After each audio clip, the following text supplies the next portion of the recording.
My dear students, and we can go to the next class of business management. And in this class we can study the important theories on motivation. And in the previous class we have discussed what is motivation and what are the important features of motivation, why this motivation process is very important in an organization. All these things we have studied in the previous class. And today we are going to study the important theories on motivation. And when we are analyzing the motivational theories, we know that it has been divided into two sections or two important parts, and they are, first one is content theory, and next one is process theory. Content theories and process theories. And the content theories are always they are focusing what all motivational factors will affect or will motivate the employees in an organization, and what type of incentives will help in the motivation process of employees. എന്തൊക്കെ തരത്തിലുള്ള incentives കൊടുത്താലാണ് എംപ്ലോയീസിന് motivation ഉണ്ടാകുക, അതായത് അതിൻ്റെ content എന്താണ് എന്നുള്ളതാണ് ഈ content തിയറീസിൽ നമ്മൾ എന്ത് ചെയ്യുന്നത്, ഫോക്കസ് ചെയ്യുന്നത്. ഏതൊക്കെ തരം ഇൻസെൻറ്റീവ്സ് എന്ന് ചോദിക്കുമ്പോൾ പലതരം ഇൻസെൻറ്റീവ്സ് ഉണ്ട് അല്ലേ. ഒരു ഓർഗനൈസേഷനെ സംബന്ധിച്ചിടത്തോളം ഡിഫറെൻറ്റ് മെത്തേഡ്സ് അതിന് യൂസ് ചെയ്യാം ആരെ മോട്ടിവേറ്റ് ചെയ്യാൻ, എംപ്ലോയീസിനെ മോട്ടിവേറ്റ് ചെയ്യാൻ. അപ്പോൾ എന്ത് സംഗതികൾ കൊണ്ടാണ് അല്ലെങ്കിൽ ഏത് പ്രോസസ്സ് യൂസ് ചെയ്തിട്ടാണ് നമ്മൾ എംപ്ലോയീസിനെ മോട്ടിവേറ്റ് ചെയ്യിക്കുന്നത്, അതാണ് ഇതിൻ്റെ ഇമ്പോർട്ടൻ്റ് ഫോക്കസായിട്ട് വരുന്നത് കണ്ടന്റ് തിയറീസിൻ്റെ. ഇതിൻ്റെ നേരെ അതിൻ്റെ തന്നെ ഭാഗമായിട്ടുള്ള സംഭവമാണ് പ്രോസസ് തിയറീസ് എന്ന് പറയുന്നത്. പ്രോസസ് തിയറീസ് എന്ന് പറയുമ്പോൾ അത് ഇൻഡിവിജ്വൽ ഫാക്ടേഴ്സും ഇൻഡിവിജ്വൽസിൻ്റെ ഉള്ളിലുള്ള, നമുക്കറിയാം മോട്ടിവേഷൻ എന്ന് പറയുന്നത് it's purely A psychological factor. അപ്പോൾ ഇൻഡിവിജ്വൽസിൻ്റെ ഉള്ളിലുള്ള സൈക്കോളജിക്കൽ ഫാക്ടേഴ്സ് എങ്ങനെയാണ് പുറമേയുള്ള ഇൻസെൻറ്റീവ്സുമായിട്ട് അത് ഇൻറ്ററാക്ട് ചെയ്യുന്നത്, എങ്ങനെയാണ് എംപ്ലോയീസിന് മോട്ടിവേഷൻ ഉണ്ടാകുന്നത്, ആ പ്രോസസ്സ് എങ്ങനെയാണ് എന്ന് വിശദമാക്കുന്ന തിയറീസാണ് എന്തിലുള്ളത്, പ്രോസസ് തിയറീസിലുള്ളത്. അപ്പോൾ ഇങ്ങനെ രണ്ട് ഭാഗങ്ങളായിട്ട് നമ്മൾ എന്ത് ചെയ്തിട്ടുണ്ട്, ഡിവൈഡ് ചെയ്തിട്ടുണ്ട്. കണ്ടന്റ് തിയറീസ് പറയുന്നുണ്ട്, അതോടൊപ്പം തന്നെ പ്രോസസ് തിയറീസും പറയുന്നുണ്ട്. ഇനി ഈ കണ്ടന്റ് തിയറീസിലും അതോടൊപ്പം തന്നെ പ്രോസസ് തിയറീസിലും പെട്ട കുറച്ച് പ്രധാന തിയറീസാണ് തിയറീസ് ഓൺ മോട്ടിവേഷനായിട്ട് നമ്മൾ എന്ത് ചെയ്യുന്നത്, പഠിക്കുന്നത്. അതിൽ ആദ്യത്തെ തിയറിയാണ് നമ്മൾ ഈ ക്ലാസ്സിൽ എന്ത് ചെയ്യാനായിട്ട് ഉദ്ദേശിക്കുന്നത്, ചർച്ച ചെയ്യാനായിട്ട് ഉദ്ദേശിക്കുന്നത്. ആദ്യത്തെ തിയറി എന്ന് പറയുമ്പോൾ നിങ്ങൾക്ക് എല്ലാവർക്കും പരിചയമുള്ള ഒരു തിയറിയാണ് ഞാൻ ഡിസ്കസ് ചെയ്യാനായിട്ട് പോകുന്നത്. And the theory is known as Abraham Maslow's need hierarchy theory. കേട്ടിട്ടില്ലേ? അങ്ങനെ ഒരു തിയറിയെ കുറിച്ച് നിങ്ങൾ കേട്ടിട്ടുണ്ടായിരിക്കും. അബ്രഹാം മാസ്ലോവിൻ്റെ നീഡ് ഹൈറാർക്കി തിയറി എന്നാണ് ആ തിയറിയെ നമ്മൾ പേരിട്ടിരിക്കുന്നത്. പേര് സൂചിപ്പിക്കുന്ന പോലെ തന്നെ ഈ തിയറി ഡെവലപ്പ് ചെയ്തിട്ടുള്ളത് ആരാണ്? അബ്രഹാം മാസ്ലോ ആണ്. And he was A management expert, motivation theorist ആണ്. മോട്ടിവേഷനെ കുറിച്ച് ധാരാളം പഠിക്കുകയും പുസ്തകങ്ങൾ എഴുതുകയും ചെയ്തിട്ടുള്ള വ്യക്തിയാണ് അബ്രഹാം മാസ്ലോ എന്ന് പറയുന്നത്. അബ്രഹാം മാസ്ലോവിൻ്റെ കാഴ്ചപ്പാടിൽ motivation is based on the unsatisfied needs of A human being, especially employees in an organisation. Unsatisfied needs ആണ്. നമ്മൾ നേരത്തെ മോട്ടിവേഷനെ കുറിച്ച് പറഞ്ഞപ്പോൾ നമ്മൾ പറഞ്ഞിരുന്നു അതിൻ്റെ ഒരു പ്രോസസ്സ്, നമ്മൾ മോട്ടിവേഷണൽ പ്രോസസ്സ് എങ്ങനെയാണ് പോകുന്നത് എന്ന് നമ്മൾ ചർച്ച ചെയ്തിരുന്നു അല്ലേ. നമുക്കൊരു ഡെഫിഷ്യൻസി ഫീൽ ചെയ്യുകയും ആ ഡെഫിഷ്യൻസി നീഡായിട്ട് മാറുകയും ആ നീഡിനെ സാറ്റിസ്ഫൈ ചെയ്യാനായിട്ടുള്ള ഫിനാൻഷ്യൽ ഇൻസെൻറ്റീവ്സ് നമ്മൾ തിരയുകയും ചെയ്യുമ്പോഴാണ് അതെന്താവുക, മോട്ടിവേഷണൽ പ്രോസസ്സ് ആവുക. ആ ഫിനാൻഷ്യൽ ഇൻസെൻറ്റീവ് വെച്ചിട്ട് മാനേജർ അതിനെ സാറ്റിസ്ഫൈ ചെയ്യുമ്പോൾ ആ പ്രോസസ്സിനെ നമുക്ക് എന്തെന്ന് വിളിക്കാം, മോട്ടിവേഷണൽ പ്രോസസ്സ് എന്ന് നമുക്ക് വിളിക്കാമെന്ന് നമ്മൾ നേരത്തെ കഴിഞ്ഞ ക്ലാസ്സിൽ നമ്മൾ ചർച്ച ചെയ്തിട്ടുണ്ടായിരുന്നു. ആ പ്രോസസ്സിൻ്റെ ഒരു സൈക്ലിക്കൽ സ്റ്റെപ്സ് ആയിട്ട് അതിനെ നമ്മൾ നിർവചിച്ചിരുന്നു.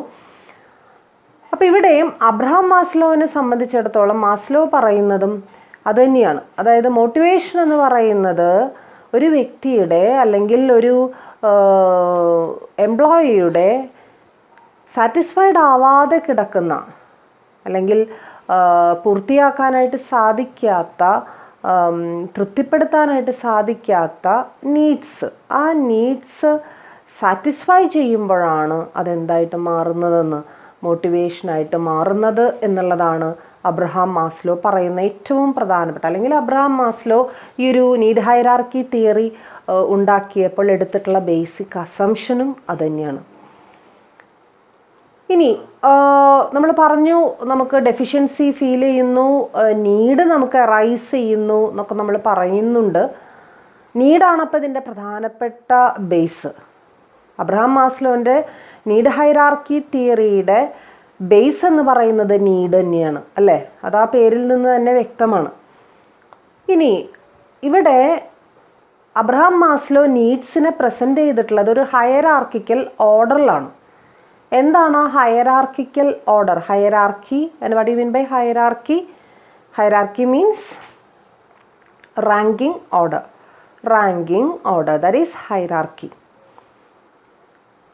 അല്ലേ? അതിൽ തന്നെ ഏറ്റവും ഇമ്പോർട്ടൻ്റ് ആയിട്ടുള്ള, അല്ലെങ്കിൽ ഏറ്റവും ബേസിക് ആയിട്ടുള്ള നീഡ് തൊട്ട് ഏറ്റവും ഹയസ്റ്റ് ആയിട്ടുള്ള നീഡ് വരെ 5 നീഡുകളാണ് ആര് ഐഡൻറ്റിഫൈ ചെയ്തിട്ടുള്ളത്? അബ്രഹാം മാസ്ലോ ഐഡൻറ്റിഫൈ ചെയ്തിട്ടുള്ളത്. ഏതൊക്കെയാണ് ആ 5 നീഡ്സ്? ഏതാണ് ഒരു മനുഷ്യൻ്റെ ജീവിതത്തിലെ ഏറ്റവും പ്രധാനപ്പെട്ട ബേസിക് ആയിട്ടുള്ള നീഡുകൾ? ഏറ്റവും പ്രധാനപ്പെട്ട നീഡ് ഏതാണ്? ഒരു വ്യക്തിയെ സംബന്ധിച്ചിടത്തോളം, നിങ്ങളെ സംബന്ധിച്ചിടത്തോളം നിങ്ങൾക്ക് ഏറ്റവും പ്രധാനപ്പെട്ട നീഡ് ഏതാണ്? ആ നീഡിനെ നമുക്കൊരു പേരിട്ട് വിളിക്കാൻ സാധിക്കുമോ? തീർച്ചയായിട്ടും സാധിക്കും. ആ നീഡിൻ്റെ പേരാണ്, that is physiological need, or otherwise it will be called as primary need. The first and the most important need of a human being is physiological need. So the first one is physiological need. And what is physiological need, and what are the important examples for physiological need, or what are our primary needs? Primary needs for food, need for shelter. Okay, so these are our primary needs, അല്ലേ? ഒരു ഷെൽട്ടറിന് വേണ്ടി നമ്മൾ ചെറുപ്പത്തിലൊക്കെ പഠിച്ചിട്ടുണ്ട്, വസ്ത്രം, പാർപ്പിടം, ഇതൊക്കെയാണ് നമ്മുടെ പ്രാഥമികമായിട്ടുള്ള ആവശ്യങ്ങൾ എന്ന് പറയുന്നത്, അല്ലേ? അപ്പോൾ ഭക്ഷിക്കാനുള്ള ഭക്ഷണവും താമസിക്കാനുള്ള വീടും ഏതൊരു വ്യക്തിയുടെയും പ്രൈമറി നീഡ് തന്നെയാണ്. അതാണ് നമ്മുടെ ഏറ്റവും പ്രധാനപ്പെട്ട ഫിസിയോളജിക്കൽ നീഡ് എന്ന് പറയുന്നത്. നമ്മൾ വിശപ്പ് സഹിച്ച് എത്ര നേരം നമ്മളിരിക്കും, അല്ല? എത്ര നേരം ഇരിക്കും? ചിലപ്പോഴെങ്കിലും പറയാറുണ്ട്, നമ്മൾ ജീവിക്കുന്നത് എന്തിനു വേണ്ടിയിട്ടാണ്? ഭക്ഷണം കഴിക്കാൻ വേണ്ടിയിട്ടാണെന്ന്. ഭക്ഷണം കഴിക്കാൻ വേണ്ടി ജീവിക്കരുതെന്നും പറയാറുണ്ട്, അത് വേറൊരു കാര്യം. എങ്കിലും ഭക്ഷണം നമ്മുടെ പ്രൈമറി ആവശ്യമല്ലേ? വെള്ളം കുടിക്കുന്നത് നമ്മുടെ പ്രൈമറി ആവശ്യമല്ലേ? ആവശ്യം തന്നെയാണ്. അതിനെ അംഗീകരിക്കാതിരിക്കാൻ നമുക്ക് സാധിക്കില്ല. അതുകൊണ്ടാണ് ഭക്ഷണത്തിന് അതിൻ്റേതായിട്ടുള്ള വില കൊടുക്കണം, വെള്ളം അമൂല്യമാണ് എന്നൊക്കെ നമ്മൾ പറയുന്നത് നമ്മൾ പലപ്പോഴും കേട്ടിട്ടുള്ളതാണ്, അല്ലേ? So likewise there are so many physiological needs. ഒരിക്കലും അതിനെ തെറ്റി സൈക്കോളജിക്കൽ നീഡെന്ന് എഴുതരുത്. പലപ്പോഴും കുട്ടികൾ തെറ്റി എഴുതുന്നത് കണ്ടിട്ടുണ്ട്, സൈക്കോളജിക്കൽ നീഡെന്ന് എഴുതി കണ്ടിട്ടുണ്ട്. ഒരിക്കലും അങ്ങനെ ചെയ്യാനായിട്ട് പാടില്ല. അത് ഫിസിയോളജിക്കൽ നീഡാണ്. That is need for hunger, need for thirst, need for shelter, etcetera. Okay, and all our physical needs. നമ്മുടെ ഫിസിക്കലായിട്ട് വരുന്ന നീഡ്സ് എന്തൊക്കെയാണോ അതൊക്കെ എന്തിൻ്റെ ഭാഗമാണ്? നമ്മുടെ ഫിസിയോളജിക്കൽ നീഡ്സിൻ്റെ ഭാഗമാണ്. And next important need, that's also included in the primary need, and it is known as safety need. The second type of need is known as safety need. And what do you mean by safety? എല്ലാ മനുഷ്യന്മാരുടെയും ആഗ്രഹമാണ് എങ്ങനെ ജീവിക്കണം എന്നുള്ളത്, സേഫായിട്ട് ജീവിക്കണം എന്നുള്ളത്, അല്ലേ? Safe ആവുക എന്ന് പറഞ്ഞിട്ടുണ്ടെങ്കിൽ there should not be any accidents, there should not be any harm to their existence, to their lives, അല്ലേ? നമ്മുടെ ജീവനോ അല്ലെങ്കിൽ നമ്മുടെ നിലനിൽപ്പിനോ ആപത്തുള്ള ഒരു സാഹചര്യവും ഉണ്ടാവാൻ പാടില്ല. If these human beings are employees, especially ഇവിടെ നമ്മൾ മോട്ടിവേഷനെ കുറിച്ച് പഠിക്കുന്നത് ആരുടെ മോട്ടിവേഷനാണ്? എംപ്ലോയീസിൻ്റെ മോട്ടിവേഷനാണ്. So here the employees are always they want security for their jobs, അല്ലേ? അവർക്ക് അവരുടെ റെസ്പെക്റ്റീവ് ആയിട്ടുള്ള ജോബുകളിൽ അവർക്ക് എന്താവശ്യമുണ്ട്? Security, job satisfaction. All these are terms related to HR, human resource management, അല്ലേ? HR മാനേജ്മെൻറ്റ്, ഹ്യൂമൻ റിസോഴ്സ് മാനേജ്മെൻറ്റിനോട് റിലേറ്റഡ് ആയിട്ടുള്ള ചില ടേംസ് ആണ്. That's also important in our management also. So here safety need, സേഫായിട്ടിരിക്കാനായിട്ടുള്ള നമ്മുടെ ആഗ്രഹം. സേഫ് എന്ന് പറയുമ്പോൾ നമ്മുടെ ഫിസിക്കലായിട്ടുള്ള ഒരു സേഫ്റ്റി മാത്രമല്ല നമ്മൾ ഉദ്ദേശിക്കുന്നത്, മാനസികമായിട്ടുള്ള ഒരു സേഫ്റ്റി നമ്മൾ ഉദ്ദേശിക്കുന്നത്. ഭയം, ഭീഷണികൾ, അതിൽ നിന്നൊക്കെ മാറി നിൽക്കാനായിട്ട് നമ്മൾ എന്ത് ചെയ്യുന്നുണ്ട്? ആഗ്രഹിക്കുന്നുണ്ട്. അതോടൊപ്പം തന്നെ നമ്മുടെ ഫിസിക്കലായിട്ടുള്ള സേഫ്റ്റി നമുക്ക് ഒരു ആക്സിഡൻറ്റ് മീറ്റ് ചെയ്യാൻ നമുക്ക് ആർക്കെങ്കിലും ആഗ്രഹമുണ്ടോ? ഇല്ല. ഇപ്പോൾ എംപ്ലോയീസ് വർക്ക് ചെയ്യുന്ന, പ്രത്യേകിച്ചും വലിയ വലിയ മെഷീനറികളിലൊക്കെ, ആക്സിഡൻറ്റ് പ്രോൺ ആയിട്ടുള്ള മെഷീനറീസിലൊക്കെ വർക്ക് ചെയ്യുന്ന എംപ്ലോയീസിനെ സംബന്ധിച്ചിടത്തോളം അവർക്ക് ആക്സിഡൻറ്റ് ഇടയ്ക്ക് ഉണ്ടായിക്കോട്ടെ എന്നുള്ള ആഗ്രഹമായിരിക്കുമോ? ഉണ്ടായിരിക്കുക? ഒരിക്കലും അല്ല. അതോടൊപ്പം തന്നെ ഈ ഒരു സേഫ്റ്റിയും കൂടെ നമ്മൾ ഉദ്ദേശിക്കുന്നുണ്ട്. എന്ത് സേഫ്റ്റിയാണ്? ജോബിൻ്റെ സേഫ്റ്റി, ജോബ് സെക്യൂരിറ്റി എന്നുള്ളതാണ് ആ സേഫ്റ്റി. അങ്ങനെയാണ് ഒരു ടെക്നിക്കൽ ടേം നമ്മൾ എന്ത് ചെയ്യാറുള്ളത്? യൂസ് ചെയ്യാറുള്ളത്. So that's A safety need, the need to be free of fear of physical danger and deprivation of the basic physiological needs. Okay, so that's safety need. And the next one is social need. Then what do you mean by social need? Social need. Then what is social need? You know that all human beings are social beings, except rare personalities are there who want to always be alone and they want to live a lonely life. Okay, അവരെ മാറ്റി നിർത്തിയാൽ common ആയിട്ടുള്ള എല്ലാ വ്യക്തികളുടെയും ആഗ്രഹം എങ്ങനെ ജീവിക്കാനാണ്? as a social animal. We have studied that man is a social animal. When a child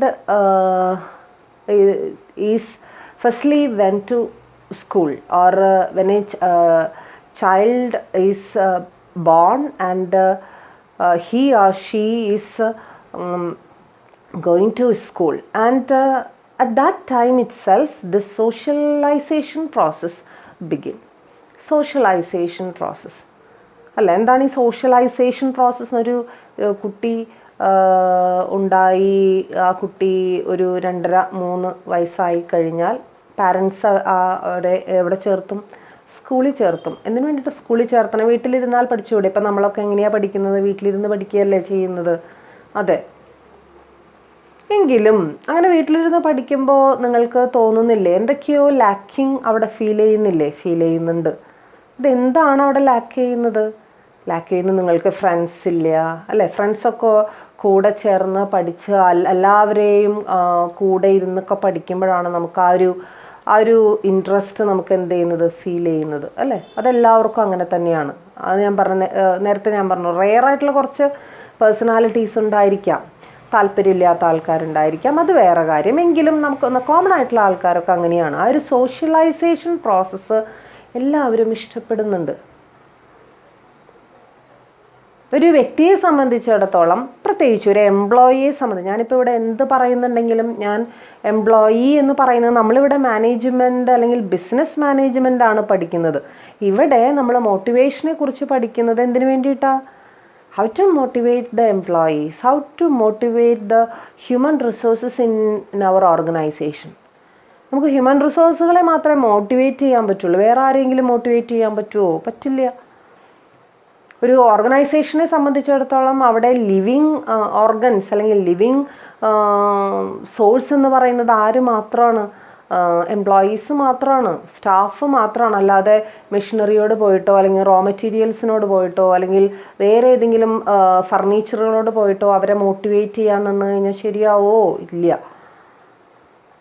അപ്പോൾ അതുകൊണ്ടാണ് എംപ്ലോയീസിലേക്ക് ഞാൻ അവസാനം എന്ത് ചെയ്യുന്നത് വരുന്നത്. അപ്പോൾ ഇവിടെ എംപ്ലോയീസിനെ സംബന്ധിച്ചിടത്തോളം they also need social acceptance.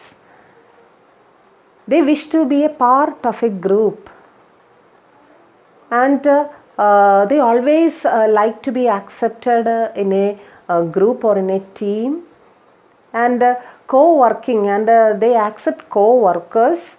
Like co-workersനെ അവർ ഇഷ്ടപ്പെടുന്നു. ആ ഒരു വർക്കിംഗ് ടുഗദർ എന്നുള്ള ആ ഒരു രീതി എല്ലാവർക്കും ഇഷ്ടമാണ്. And it's a responsibility of the managers to provide such a nice environment, such a coordinated and cooperative environment to the employees, so that everybody and all the employees, they will contribute their maximum to the organization. That's its peculiarity. അപ്പോൾ ഈ ഒരു social acceptance, സൊസൈറ്റിയുടെ ഭാഗമാകാനുള്ള താല്പര്യം, society എന്നെ അംഗീകരിക്കണം അല്ലെങ്കിൽ society ഞാൻ പറയുന്നത് കേൾക്കണം, സൊസൈറ്റിയുടെ ഭാഗമായിട്ടിരിക്കാനുള്ള എൻ്റെ ആഗ്രഹം, വീട്ടിൽ മാത്രം ഒതുങ്ങി കൂടി നിൽക്കാതെ ആ ഒരു സോഷ്യലൈസേഷൻ പ്രോസസ്സ് എല്ലാവരും ഇഷ്ടപ്പെടും. ഇറ്റ്സ് മൈ നീഡ്, അതെൻ്റെ ഒരു ആവശ്യമാണ് അല്ലേ. ആ ഒരു ആവശ്യം സാറ്റിസ്ഫൈ ചെയ്തില്ല എന്നുണ്ടെങ്കിൽ പലപ്പോഴും ഞാൻ നിരാശനായി പോവും. സാമൂഹിക ജീവിതം എനിക്ക് സാധ്യമല്ല എന്നുണ്ടെങ്കിൽ മിക്കവാറും മനുഷ്യർക്ക് എന്താ ഉണ്ടാവുക? നിരാശയാണ് ഉണ്ടാവുക. സമൂഹത്തിൽ ഇറങ്ങി പ്രവർത്തിക്കാൻ സാധിക്കാതെ വരിക, സമൂഹത്തിലുള്ള മറ്റാൾക്കാരുമായിട്ട് മിങ്കിൾ ചെയ്യാനായിട്ട് പറ്റാതെ വരിക. So there is social need. എല്ലാ മനുഷ്യന്മാർക്കും ആ നീഡുണ്ട്, എംപ്ലോയീസിനും ആ ഒരു നീഡുണ്ട്. So should be satisfied, and when it is satisfied it can be called as a motivation. അതിന് നമുക്ക് എന്തെന്ന് വിളിക്കാം? മോട്ടിവേഷൻ എന്ന് വിളിക്കാം. And next one is esteem need. Social നീഡിൽ നിന്നും കുറച്ചും കൂടി ഒന്ന് മുന്നോട്ട് പോയിട്ടുള്ള ഒരു നീഡാണ് എന്തെന്ന് പറയുന്നത്? Esteem. Esteem. And what do you mean by esteem, or what is self-esteem? The self-esteem is the way, or it is a visual representation that I think the others in the society are seeing, or others in the society are viewing me like that. അല്ല, ഞാനൊരു വലിയൊരു car വാങ്ങുന്നു അല്ലെങ്കിൽ ഞാനൊരു വലിയൊരു വീട് കിട്ടുന്നു, എന്തിനു വേണ്ടിയിട്ടാണ്? എനിക്ക് മാത്രം കാണാൻ വേണ്ടിയിട്ടാണോ? അല്ല, ഞാനൊരു വലിയൊരു വീട്ടിൽ താമസിക്കുന്നുണ്ട് എന്ന് മറ്റുള്ളവർക്കും അത് കാണണം, മറ്റുള്ളവരും അത് ബോധ്യപ്പെടണം എന്നുള്ള ഉദ്ദേശത്തോടെയാണ് അല്ലേ? ആണ്. ഞാനൊരു കാറ് വാങ്ങിക്കുന്നുണ്ടെങ്കിൽ, വീട് വെക്കുന്നുണ്ടെങ്കിൽ, ആ ഒരു സോഷ്യൽ സ്റ്റാറ്റസ് ഞാൻ എന്ത് ചെയ്യുന്നുണ്ട്? പ്രതീക്ഷിക്കുന്നുണ്ട്. അത് തന്നെയാണ് എംപ്ലോയീസിൻ്റെ സ്ഥിതി. അത് തന്നെയാണ് എംപ്ലോയീസിനെ സംബന്ധിച്ചിടത്തോളം ആ ഒരു സെൽഫ് എസ്റ്റീം. ഞാനൊരു നല്ല കാര്യം ചെയ്തു കഴിഞ്ഞാൽ ഐ ഷുഡ് ബി അപ്രീഷിയേറ്റഡ് അല്ല, എനിക്ക് ക്ലാപ്പ് കിട്ടണം, എനിക്ക് അപ്രീസിയേഷൻ വേണം, നാലാൾക്കാരുടെ മുമ്പിൽ വെച്ചിട്ട് എനിക്ക് ഒരു കൺസിഡറേഷൻ കിട്ടണം. അതൊക്കെയാണ് എസ്റ്റീം നീഡ് എന്ന് പറഞ്ഞു കഴിഞ്ഞാൽ. സോഷ്യലൈസേഷൻ്റെ ഒരു ഉയർന്ന ഒരു നീഡാണ് സോഷ്യലൈസേഷൻ. സോഷ്യൽ നീഡിനേക്കാളും കുറച്ചും കൂടി ഒന്ന് ഉയർന്നു പോകുമ്പോഴാണ് അത് എന്തായിട്ട് മാറുക? എസ്റ്റീം നീഡായിട്ട് മാറുക. And need for both self esteem and external esteem. Self-esteem and external esteem. And self-esteem, the examples are self-respect, autonomy and achievement. And external esteem means status, recognition and attention. And all these are external. രണ്ടായിട്ട് നമ്മളവിടെ divide ചെയ്തിട്ടുണ്ട്. ഏതൊക്കെയാ? Self esteem. Self esteem എന്ന് വെച്ച് കഴിഞ്ഞാൽ അച്ചീവ്മെൻറ്റിനോടുള്ള എൻ്റെ ഒരു ആഗ്രഹം, ഹാർഡ് വർക്കിംഗ് ആയിട്ടുള്ള എൻ്റെ ഒരു മെൻറ്റാലിറ്റി അല്ലേ, മറ്റുള്ള സംഗതികൾ ഞാൻ എങ്ങനെയാണ് നോക്കിക്കാണുന്നത്, എൻ്റെ സ്വന്തമായിട്ടുള്ള എൻ്റെ കാഴ്ചപ്പാടുകൾ. So all this determines self esteem. And external esteem means എൻ്റെ ഒരു ഈഗോ, എൻ്റെ ഒരു സ്റ്റാറ്റസ്, എൻ്റെ റെക്കഗ്നിഷൻ, മറ്റുള്ളവരെങ്ങനെയാണ് എന്നെ കൺസിഡർ ചെയ്യുന്നത്. All these are included in external esteem. And okay, so these R esteem needs. And then we are going to the last need, and Abraham Maslow says that for a common man or for a common employee it is very difficult to achieve. That is the last need or it is very difficult to satisfy this need, and that need is known as self-actualization need. Self-actualization. Fifth one is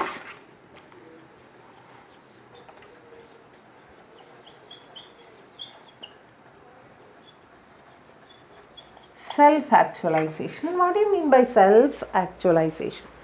What is self-actualization? Self-actualization അതിന് മലയാളം അർത്ഥം പറയുകയാണെന്നുണ്ടെങ്കിൽ സ്വയം സ്വാംശീകരണം. അതാണ് ആ ഒരു വാക്ക്. സ്വയം സ്വാംശീകരണം. അതെന്ത് വാക്കാണാവോ ദൈവമേ, ഇങ്ങനൊരു വാക്ക് ആദ്യമായിട്ട് കേൾക്കണമാണല്ലോ എന്നായിരിക്കും ചിന്തിക്കുന്നത്. സ്വയം സ്വാംശീകരണം എന്ന് വെച്ച് കഴിഞ്ഞാൽ ആത്മീയതയുടെ ആ ഒരു പൂർണ്ണതയിലേക്കൊക്കെ എത്തുമ്പോഴാണ് നമുക്ക് ആ ഒരു നീഡ്. മെറ്റീരിയൽ തിങ്സ് ഒന്നുമല്ല. ഞാൻ ഇത്രയും കാലം മെറ്റീരിയൽ ലൈഫ് ഞാൻ നയിച്ചു, ഒന്നുമില്ല. There is no attraction in the entire worldly life or material life, and everything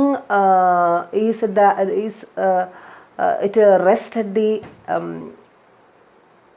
at the that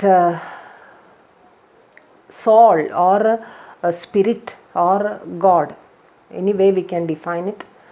എല്ലാവർക്കും ആ ദൈവത്തിൽ തന്നെ എന്നുള്ളൊരു ചിന്തയൊന്നും ഉണ്ടാവണമെന്നില്ല, അല്ലെങ്കിൽ ആത്മീയ അല്ലെങ്കിൽ സ്പിരിച്വാലിറ്റിയിലായിരിക്കില്ല. ആ ഒരു മെറ്റീരിയൽ ആയിട്ടുള്ള എന്തോ ഒരു സംഭവം, ആ ഒരു ഇതിലായിരിക്കും എല്ലാം അടങ്ങിയിട്ടുള്ളത് എന്നുള്ള ഒരു വിശ്വാസം.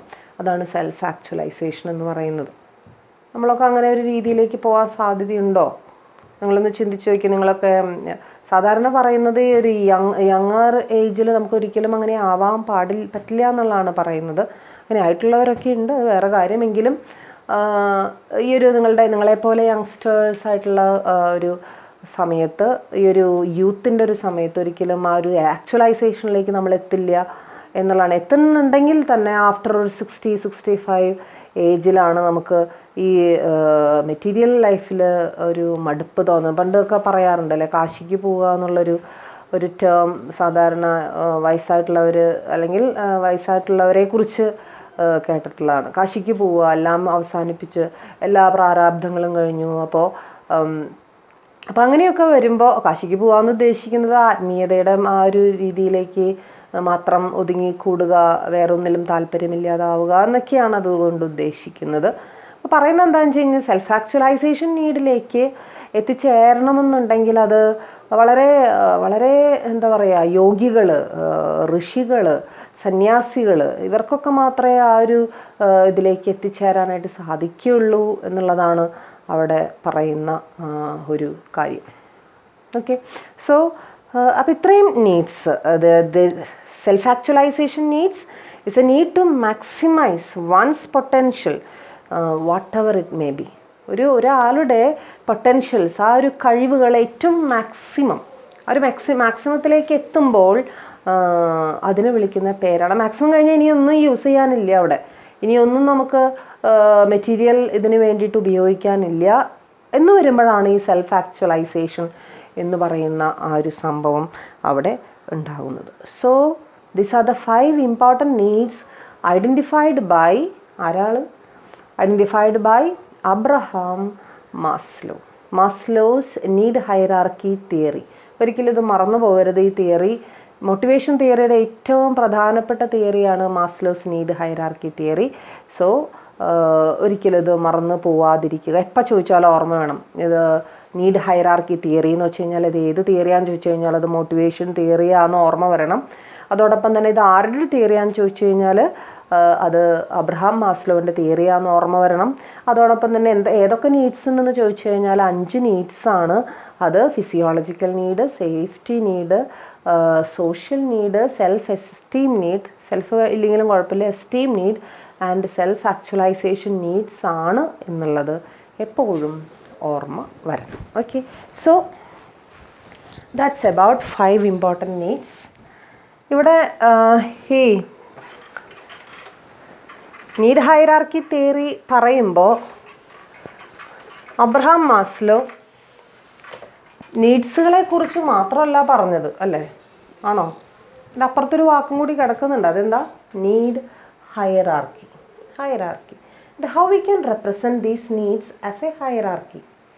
എങ്ങനെയാണ് നിങ്ങൾക്ക് ഒരു ഹൈറാർക്കിക്കൽ ഓർഡർ ഇതിന് കൊടുക്കാനായിട്ട് സാധിക്കും? ഇപ്പം നമ്മൾ എഴുതിയത് ഓർഡറിലാണ് എഴുതിയത്, പക്ഷേ അതിനെ ഹൈറാർക്കിക്കൽ ഓർഡർ എന്ന് നമുക്ക് പറയാനായിട്ട് സാധിക്കില്ല. 1 2 3 4 5 എന്നുള്ള ഒരു ഓർഡറിലും നമ്മളതിനെ എന്ത് ചെയ്തു എന്ന് മാത്രം എഴുതിയെന്ന് മാത്രം. It can B represented in A conical shape. ഒരു കോണിക്കൽ ഷേപ്പായിട്ട് നമുക്ക് വേണമെങ്കിൽ അതിനെ റെപ്രസെൻറ്റ് ചെയ്യാം.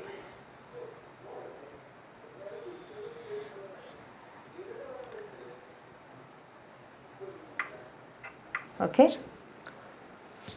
And Abraham Maslow says that ഒരു വ്യക്തിയുടെ ജീവിതത്തിൽ ഏറ്റവും പ്രധാനപ്പെട്ടത് അല്ലെങ്കിൽ ഏറ്റവും ബേസിക് ആയിട്ടുള്ളത്, അതുമല്ലെങ്കിൽ ഏറ്റവും കൂടുതലുള്ളത് ഏത് നീഡാണ്?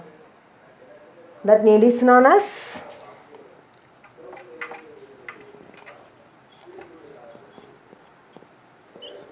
Physiological need. ഏത് നീഡാണ്? Physiological need. ആൻഡ് അതിനുശേഷം വരുന്നത് ഇറ്റ് ഈസ് സേഫ്റ്റി നീഡ്. അതിനുശേഷം വരുന്നത് social need. Next one is esteem need. And after that self-actualization need. Okay, so this is a hierarchy of these 5 needs. ഈ ഒരു ട്രയാങ്കിളിൻ്റെ ഏറ്റവും ബേസിലാണ്. ബേസിനൊരു പ്രത്യേകതയുണ്ട് അല്ലേ? ഈ ട്രയാങ്കിളിൻ്റെ ബേസിന് പ്രത്യേകതയുണ്ട്. എന്താ പ്രത്യേകത? ഏറ്റവും കൂടുതൽ ഏരിയ കവർ ചെയ്ത് പോകുന്നത് ഈ ബേസിലാണ് അല്ലേ? അതുകൊണ്ടാണ് ആ ബേസിൽ തന്നെ നമ്മൾ എന്ത് കൊടുത്തിരിക്കുന്നത്? നമ്മുടെ ഫിസിയോളജിക്കൽ നീഡ് കൊടുത്തിരിക്കുന്നത്. നമ്മുടെ ഫിസിയോളജിക്കൽ നീഡ്സിനാണ് അബ്രഹാം മാസ്ലോ ഏറ്റവും കൂടുതൽ ഇമ്പോർട്ടൻസ് എന്ത് ചെയ്തിരിക്കുന്നത്? കൊടുത്തിരിക്കും. നമുക്കറിയാം ഇതിൻ്റെ ആ ഒരു ഷേപ്പ് ഇതിങ്ങനെ ആയി പോകും തോറും ഏരിയ എന്ത് ചെയ്ത് വരും? കുറഞ്ഞു വരും അല്ലേ? ഏരിയ ഏറ്റവും കുറവ് എവിടെയാണ്? അതിൻ്റെ ആ ടിപ്പ് ഓഫ് ദി കോൺ അല്ലേ? ആ ടിപ്പ്, ആ ഒരു ട്രയാങ്കിളിൻ്റെ ടിപ്പിലാണ് എന്തുള്ളത്? ഏരിയ ഏറ്റവും കുറവുള്ളത്. ആ ഏരിയ ഏറ്റവും കുറവ് കോൺട്രിബ്യൂട്ട് ചെയ്തിട്ടുള്ളത് എത്രാമത്തെ നീഡിനാണ്? 5ാമത്തെ നീഡിനാണ്. 5ാമത്തെ നീഡിൻ്റെ പേരെന്താണ്? സെൽഫ് ആക്ച്വലൈസേഷൻ നീഡ് എന്നാണ് അല്ലേ? അപ്പോൾ ഒരു വ്യക്തിയുടെ ജീവിതത്തിൽ ഏറ്റവും പ്രാധാന്യമുള്ളത് ഏത് തന്നെയാണ്? ഫിസിയോളജിക്കൽ നീഡ് തന്നെയാണ്. ഫിസിയോളജിക്കൽ നീഡ് സാറ്റിസ്ഫൈ ചെയ്യാത്തൊരു വ്യക്തിയെ സംബന്ധിച്ചിടത്തോളം he will not go for safety need. And safety need satisfy ചെയ്യാത്തൊരു വ്യക്തിയെ സംബന്ധിച്ചിടത്തോളം he will not go for satisfying social need. Social need satisfy ചെയ്യാത്ത ഒരാളെ സംബന്ധിച്ചിടത്തോളം എസ്റ്റീം നീഡിനെ കുറിച്ച് ചിന്തിക്കേണ്ട ആവശ്യം അവിടെ ഇല്ല. എസ്റ്റീം നീഡ് തിരിച്ചറിയാത്തൊരു വ്യക്തിയെ സംബന്ധിച്ചിടത്തോളം ആക്ച്വലൈസേഷന് പ്രാധാന്യമില്ല.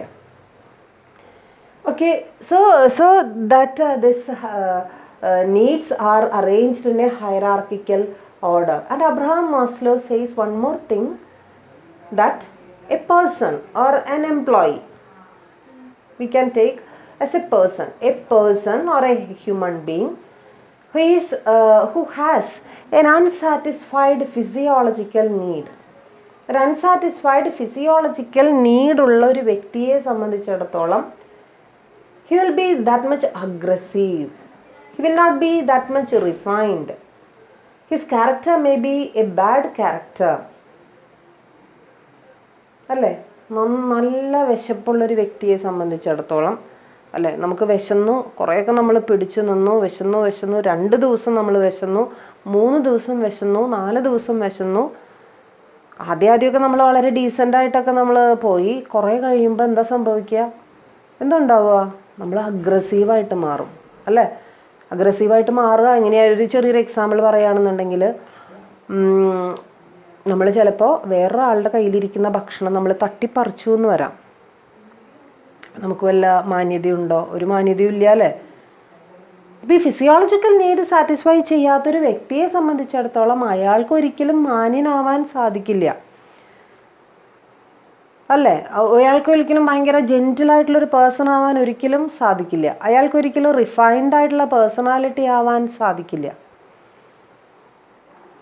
മാസ്ലോ പറയുന്നത് ഈ താഴെയുള്ള ഏറ്റവും താഴെയുള്ള ഫിസിയോളജിക്കൽ നീഡ് നിന്നും പതുക്കെ പതുക്കെ കയറി ഏറ്റവും മുകളിലേക്ക് നമുക്ക് എത്താൻ സാധിച്ചാൽ ഇവിടെയാണ് നമുക്ക് ഏറ്റവും റിഫൈൻഡ് ആയിട്ടുള്ള ആൾക്കാരെ നമുക്ക് എന്ത് ചെയ്യാനായിട്ട് സാധിക്കുക, കാണാനായിട്ട് സാധിക്കുക. ഞാൻ നേരത്തെ പറഞ്ഞു അല്ലേ, ഈ ചില യോഗികൾക്കോ ഋഷികൾക്കോ സന്യാസികൾക്കോ മാത്രം പ്രാപ്തമാക്കാൻ സാധിക്കുന്ന നീഡാണ് എന്തെന്ന് പറയുന്നത്, സെൽഫ് ആക്ച്വലൈസേഷൻ നീഡ് എന്ന് പറയുന്നത്. സോ അവിടെ വളരെ റയറായിട്ടുള്ള ആൾക്കാർ മാത്രമേ എന്ത് ചെയ്യുള്ളൂ, എത്തിച്ചേരുള്ളൂ. ചില ആൾക്കാർ ചിലപ്പോൾ ഈ 2 നീഡ്സിനെ മാത്രം കോൺസെൻട്രേറ്റ് ചെയ്യുന്നവരായിരിക്കാം, ബാക്കി അവർ ചിലപ്പോൾ കോൺസെൻട്രേറ്റ് ചെയ്തൊന്നും വരില്ല. ചില ആൾക്കാർ ഈ ഫസ്റ്റ് നീഡ് മാത്രം കോൺസെൻട്രേറ്റ് ചെയ്യുന്നവരുണ്ടായിരിക്കും. അത് അവർക്ക് കിട്ടുന്ന സാഹചര്യങ്ങൾക്കനുസരിച്ച്, അവർക്ക് ഇപ്പോൾ ഒരു എംപ്ലോയി ആണെങ്കിൽ ബിസിനസ്സിൽ അവർക്ക് കിട്ടുന്ന ഒരു എൻവയോൺമെൻറ്റിനനുസരിച്ച് ഏതൊക്കെ ഫാക്ടേഴ്സാണ് അവർക്ക് പ്രൊവൈഡ് ചെയ്യുന്നത് അതിനനുസരിച്ച് അതിൽ എന്ത് വന്നു എന്ന് വരാം, മാറ്റങ്ങൾ വന്നു എന്ന് വരാം. ഓക്കെ, സോ അപ്പോൾ ഇങ്ങനെ അതുകൊണ്ടാണ് ഇതിങ്ങനെ ഒരു ഷേപ്പിൽ, ഇങ്ങനെ തന്നെയല്ല വേറെ രീതിയിലും നിങ്ങൾ ടെക്സ്റ്റ് ബുക്ക് നോക്കിക്കഴിഞ്ഞാൽ അറിയാം. ആ ടെക്സ്റ്റ് ബുക്കിൽ വേറൊരു രീതിയിലാണ്, അതൊരു ലാഡർ കയറി പോകുന്ന പോലെയാണ് അത് എന്ത് ചെയ്തിട്ടുള്ളത്, റെപ്രസെൻറ്റ് ചെയ്തിട്ടുള്ളത്. ഫസ്റ്റ് ലാഡർ, ഫസ്റ്റ് സ്റ്റെപ്പ് അല്ലേ, ആദ്യത്തെ സ്റ്റെപ്പ് എന്ന് പറയുന്നതാണ് സൈക്കോളജിക്കൽ നീഡ് എന്ന് പറയുന്നത്. ആ first step already it is satisfied, നമുക്കിനിയൊന്നും സാറ്റിസ്ഫൈ ചെയ്യാനില്ലെങ്കിൽ നമ്മൾ എന്ത് ചെയ്യും, അങ്ങനെ തന്നെയാണ് മാസ്ലോ പറയുന്നത്, ഒന്ന് കഴിഞ്ഞാൽ അടുത്തത് അല്ലേ. മനുഷ്യരുടെ ആഗ്രഹങ്ങൾക്ക് അന്ത്യമില്ല, അതിന് അവസാനമില്ല. എപ്പോഴും മനുഷ്യനെ പറയുന്നത് ദുരാഗ്രഹിയാണെന്നാണ് പറയുന്നത്. മനുഷ്യൻ്റെ ആശകൾ, അഭിലാഷങ്ങൾ, ഇതൊക്കെയാണ് മനുഷ്യൻ്റെ ഏറ്റവും വലിയ വിപത്ത്, മനുഷ്യൻ ഫേസ് ചെയ്യുന്ന ഏറ്റവും വലിയൊരു ചലഞ്ചായിട്ട് പറയുന്നത്. ആഗ്രഹങ്ങളില്ലാത്ത മനുഷ്യന് തീർച്ചയായിട്ടും വളരെയധികം സന്തോഷവും സമാധാനവും ലഭിക്കുന്നു എന്നുള്ളതാണ് അവിടെ പറയുന്നത്. ആഗ്രഹങ്ങളെ എന്താ പറയുക, ക്രൂശിക്കാനായിട്ട് സാധിച്ചാൽ, ആഗ്രഹങ്ങളെ കൊല്ലാനായിട്ട് സാധിച്ചു കഴിഞ്ഞാൽ അത്രയും മനുഷ്യന് നല്ല രീതിയിൽ സമാധാനത്തോടു കൂടിയിട്ട് സംതൃപ്തിയോട് കൂടിയിട്ട് ജീവിക്കാം എന്നുള്ളതാണ് പല മഹാന്മാരും, നിങ്ങൾ പഠിച്ചിട്ടുണ്ടായിരിക്കും, പല മഹാന്മാരും അതാണ് എന്ത് ചെയ്തിട്ടുള്ളത്, പറഞ്ഞിട്ടുള്ളത്. ഓക്കെ, അപ്പോൾ അബ്രഹാം മാസ്ലോ ഇവിടെ പറഞ്ഞു വരുന്നത് ഏറ്റവും താഴത്തെ തട്ടിൽ നിന്നും ഏറ്റവും മുകളിലേക്ക് തട്ടിലേക്ക് നമ്മൾ കയറി അവസാനത്തെ തട്ടിൽ എത്തുന്നതോടുകൂടി നമ്മൾ വളരെ ജെൻറ്റിലായിട്ടുള്ള,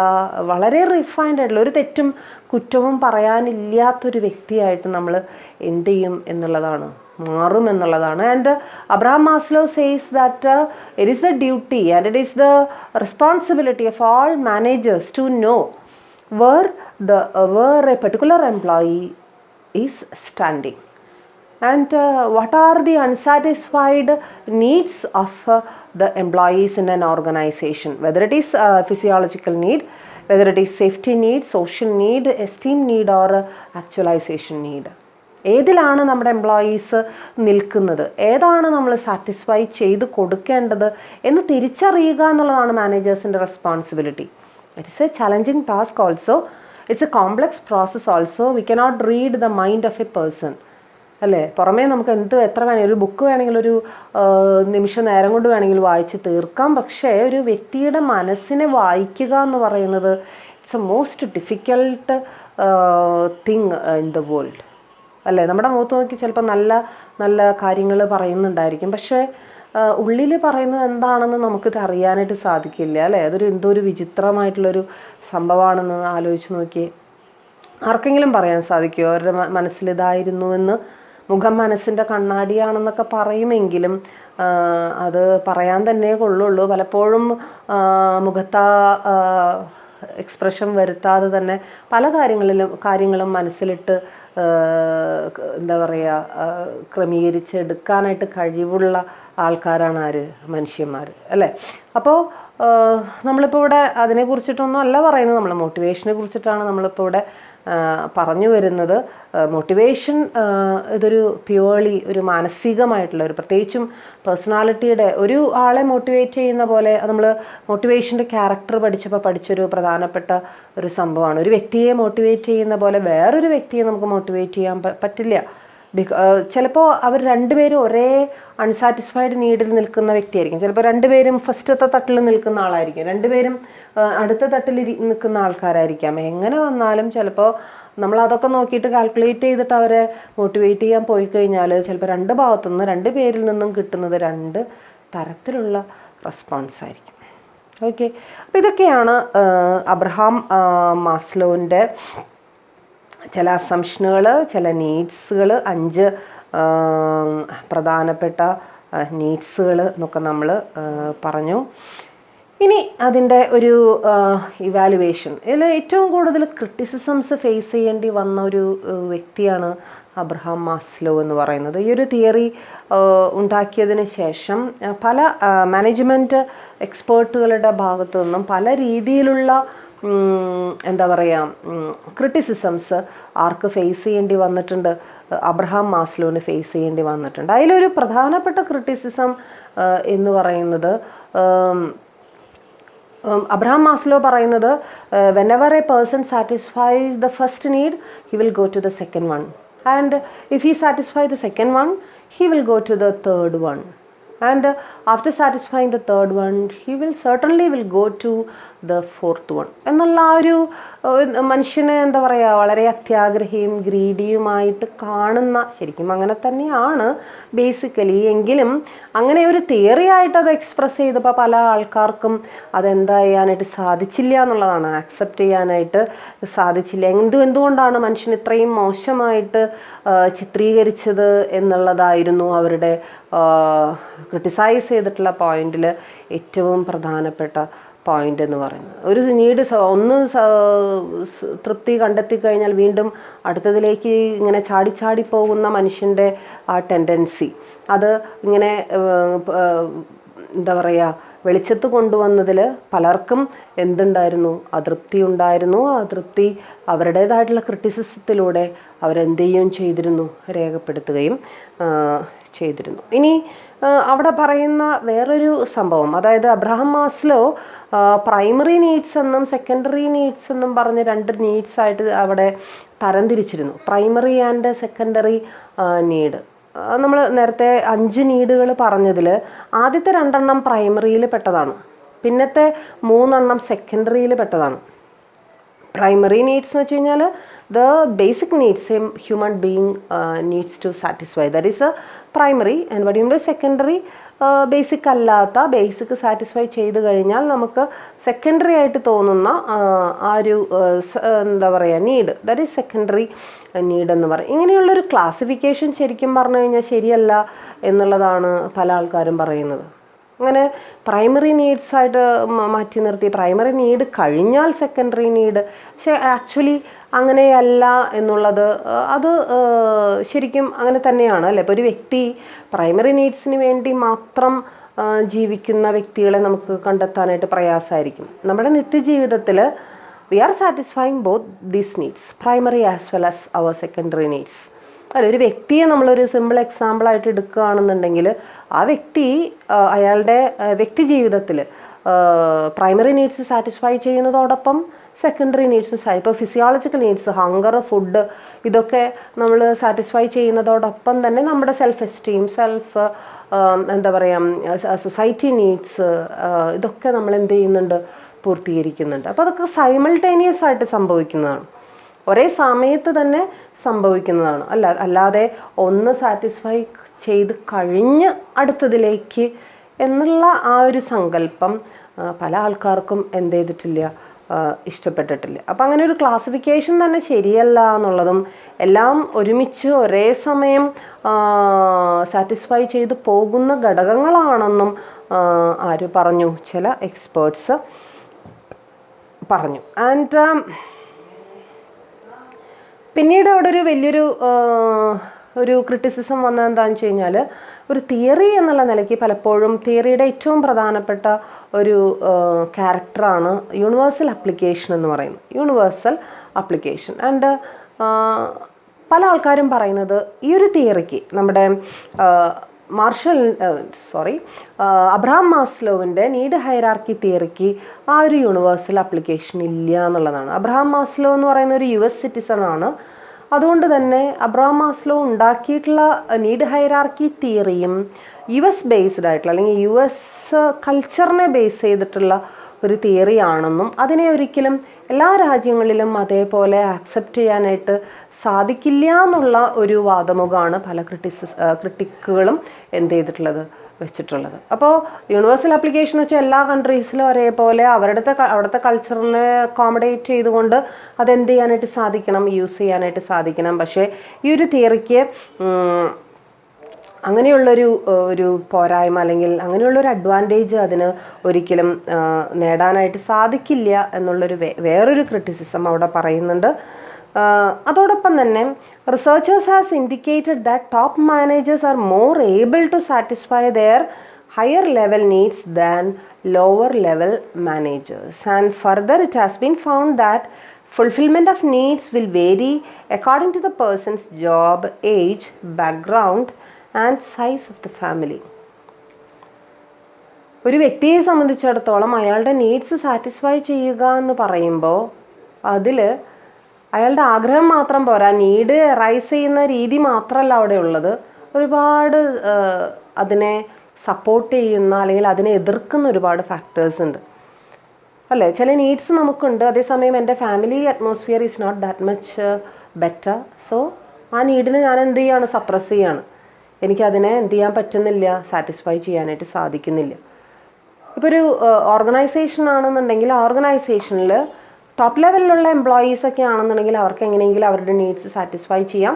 ടോപ്പ് ലെവൽ പീപ്പിളിന് കൂടുതൽ അവിടെ ഒന്നും കൂടി ഒരു ഇമ്പോർട്ടൻസ് ഉണ്ട്, അവർ പറയുന്ന വാക്കുകൾക്ക്, അവർ ചെയ്യുന്ന പ്രവർത്തികൾക്ക് കുറച്ചും കൂടി. അതേസമയം ലോവർ ലെവൽ പീപ്പിൾ ആണെന്നുണ്ടെങ്കിൽ അവർക്ക് തീർച്ചയായിട്ടും ആ ഒരു ഇമ്പോർട്ടൻസ് അല്ലെങ്കിൽ ആ ഒരു അഡ്വാൻറ്റേജ് അവർക്ക് എന്ത് ചെയ്യാൻ പറ്റില്ല, എടുക്കാനായിട്ട് സാധിക്കില്ല. ബിക്കോസ് ആ ഒരു വേർതിരിവ്, ആ ഒരു സെഗ്രിഗേഷൻ എപ്പോഴും എല്ലാ സ്ഥലങ്ങളിലും ഉണ്ട് എന്നുള്ളതാണ് അതിൻ്റെ ഒരു പ്രത്യേകത എന്ന് പറയുന്നത്. അപ്പോൾ തീർച്ചയായിട്ടും അതും ഒരു വലിയൊരു പോരായ്മയായിട്ട് നമ്മളെല്ലാവരെയും ഒരേ തട്ടിൽ നിർത്തിക്കൊണ്ട് ചിന്തിച്ചാലാണ് അത് ഒരു തിയറിയുടെ വിജയം എന്ന് പറയുന്നത്.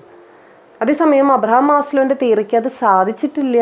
എല്ലാവരെയും ഒരേ അളവുകോലിൽ ഒരേ ആർട്ട് സ്റ്റിക്കിൻ്റെ കീഴിൽ അത് വരുത്താൻ സാധിച്ചിട്ടില്ല എന്നുള്ളതും ഒരു പോരായ്മയായിട്ട് എന്ത് ചെയ്യുന്നുണ്ട്, പറയുന്നുണ്ട്. സോ ഇതാണ് അതിൻ്റെ ഒരു ചെറിയൊരു ഇവാലുവേഷനായിട്ട് നമുക്ക് എന്ത് ചെയ്യാനായിട്ട് സാധിക്കുക, പറയാനായിട്ട് സാധിക്കുക.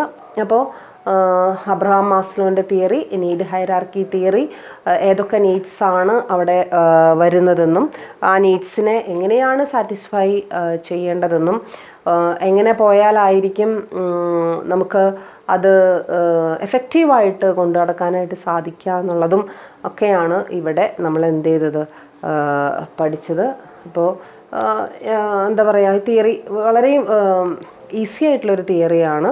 എപ്പോൾ വേണമെങ്കിലും നമുക്ക് ഓർത്ത് ഇരിക്കാൻ പറ്റുന്നൊരു തിയറിയാണ്. 5 നീഡ്സ് പഠിക്കണം. അതിൻ്റെ നിങ്ങളുടെ ടെക്സ്റ്റ് ബുക്കിൽ അതിൻ്റെ ബേസിക് ആയിട്ടുള്ള അസംഷൻസ് ഒരു 3 അസംഷൻസ് കൊടുത്തിട്ടുണ്ട്.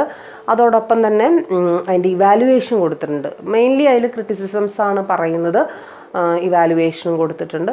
നന്നായിട്ട് വായിച്ചു നോക്കിക്കഴിഞ്ഞാൽ നല്ല രസമായിട്ടത് പഠിക്കാൻ പറ്റിയ ടോപ്പിക്കാണ്. So please study well, and we can see in the next class with another motivation theory. Okay, thank you.